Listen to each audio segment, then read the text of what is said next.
안녕하세요. 불자라면 모르면 아쉬운 지식의 신성민입니다.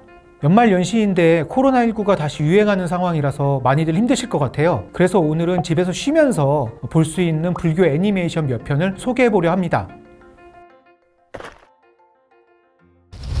불교 애니메이션을 대략적으로 좀 구분을 해보자고 하면 불교를 소재로 한 애니메이션이나 불교적으로 해석할 수 있는, 그리고 불교적인 애니메이션을 구별할 수 있을 것 같아요. 먼저 좀 소개해 드릴 것은 불교를 소재로 한 애니메이션인데, 불교를 소재로 한 애니메이션을 꼽자면 단연 이 작품이죠. 데스카 오사무의 붓다입니다. 데스카 오사무는 일본 애니메이션의 아버지라고 불리는 인물이에요. 우리에게는 우주소년 아톰이라는 작품으로 매우 친숙한 인물이기도 한데요. 어릴 적에 밀림의 왕자 레오라던가 샤파이어 왕자라던가 이런 작품을 TV에서 본 적이 있는데, 이런 작품들이 다 모두 데스카 오사무의 작품입니다. 데스카 오사무가 소년 만화만 이렇게 그렸던 건 아니에요. 사실 데스카 오사무는 의학도였기 때문에 자신의 그 어떤 의학적 지식이 바탕이 된 블랙잭과 같은 작품도 그렸고요. 말년에는 불교에 심취를 해서 붓다, 불세와 같은 작품들도 만들었습니다. 붓다의 경우 극장판 애니메이션으로 한국에도 개봉한 바가 있죠. 2013년에 붓다 시타르타 왕자의 모험, 2015년에 붓다 위대한 여정, 이렇게 두 편이 개봉됐습니다. 1편의 일본판 원제는 붉은 사막이와 아름답게 였는데 한국에서는 시타르타 왕자의 모험이라고 바뀌었습니다. 누가 지었는지 이 장면 센스가 참, 어쨌든 3부작이라고 했는데 흥행 성적이 썩 좋지 않았는지 3편의 이야기는 아직까지 나오지 않고 있습니다.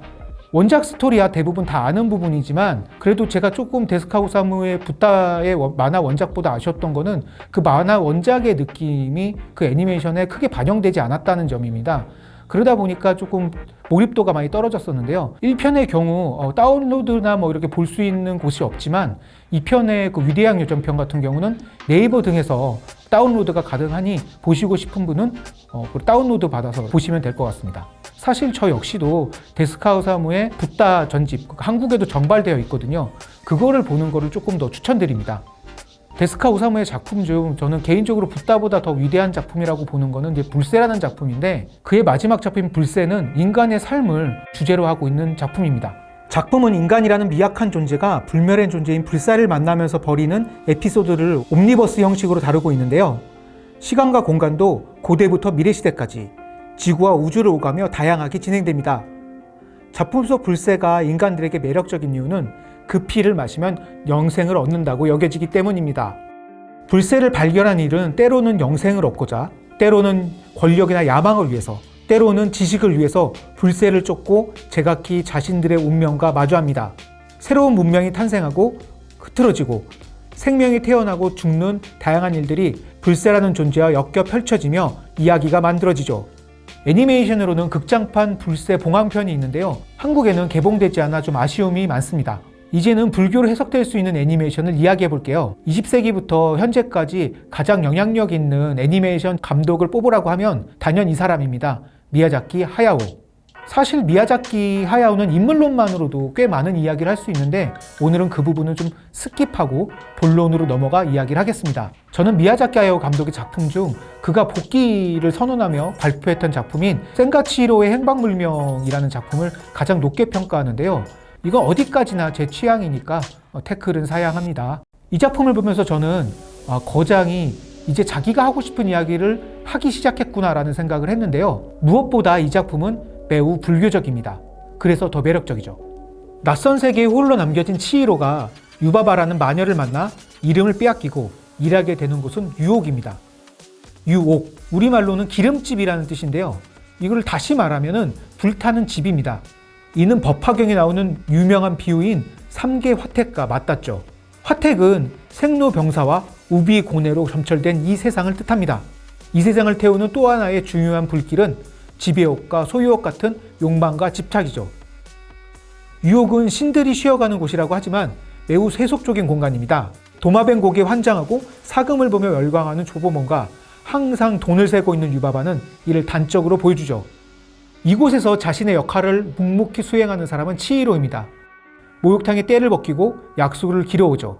오물신은 강의 신으로 정화시킨 것도 치히로였습니다. 작품의 터닝포인트는 치히로가 유바바의 쌍둥이 언니인 제니바를 만나면서입니다. 제니바를 만나기 위해서는 가스나 오지 않는 열차를 타야 하는데요. 그 열차 이름은 중도입니다. 그 중도의 끝에 달하는 곳엔 현인 제니바가 있었죠. 여기에서 치히로는 제니바에게 센이 아닌 자신의 본명을 말합니다. 그러자 제니바는 좋은 이름이라며 소중히 간직하라고 말합니다. 다시 이야기를 앞으로 돌리면 치히로는 유바바에게 자신의 이름을 빼앗기고 센이 됩니다.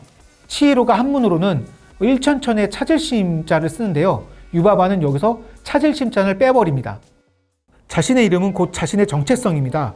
내가 나로 있을 수 있게 하는 이유죠.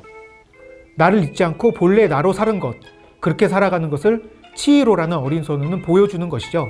사실 미야자키 하야오의 작품들은 전반적으로 자본주의나 문명 비판들을 소재로 삼고 있는 것들이 많아서 불교적으로 해석될 수 있는 지점들은 굉장히 많습니다. 원령공주나 바람계곡의 나우시카 같은 작품들이 대표적입니다. 그리고 미야자키 하야오의 작품 대부분은 지금 현재 넷플릭스에서 다 볼 수 있거든요. 시간이 된다면 넷플릭스에 가셔서 미야자키 하야오 작품을 보시면 되겠습니다. 말이 나온 김에 한 가지 작품을 더 말씀드리면 넷플릭스에서 볼 수 있는 불교적 작품으로 전 곤사토시의 파프리카를 추천드리는데요. 지금은 작고에서 곤사토시의 작품이 더 이상 나오진 않고 있지만 그의 데뷔작인 퍼펙트 블루라던가 망상 대리인 같은 작품들도 불교적으로 해석이 가능하니까 찾아서 한번 보시는 것도 추천드립니다. 마지막으로 말씀드릴 작품은 고전 애니메이션이죠. 은하철도 999인데요. 은하철도 999는 기계인간이 돼 영원한 생명을 얻기 위해 여행을 거듭하는 철이와 메텔의 여정을 그리고 있는데요. 이들의 여정은 마치 화엄경 입법계품의 선대종자 구도기와 흡사합니다. 이 과정에서 철이는 인간의 욕망이 빚어낸 현실 앞에 분노하고 스스로 레지스탕스가 돼 기계제국과 싸워나가죠. 결국 철이는 자진해서 기계인간이 된 아버지 파우스트와 마지막 일전을 벌이고 승리하며 마무리됩니다. 여정의 끝에서 철이는 더 이상 아이가 아닌 청년으로 성장하죠. 소개하고 싶은 작품은 굉장히 많지만 시간과 그리고 제 능력의 한계가 여실합니다. 이번 회를 마지막으로 불모지는 이렇게 마무리가 되는데요. 그동안 부족한 콘텐츠 시청해 주셔서 감사합니다. 항상 건강하세요.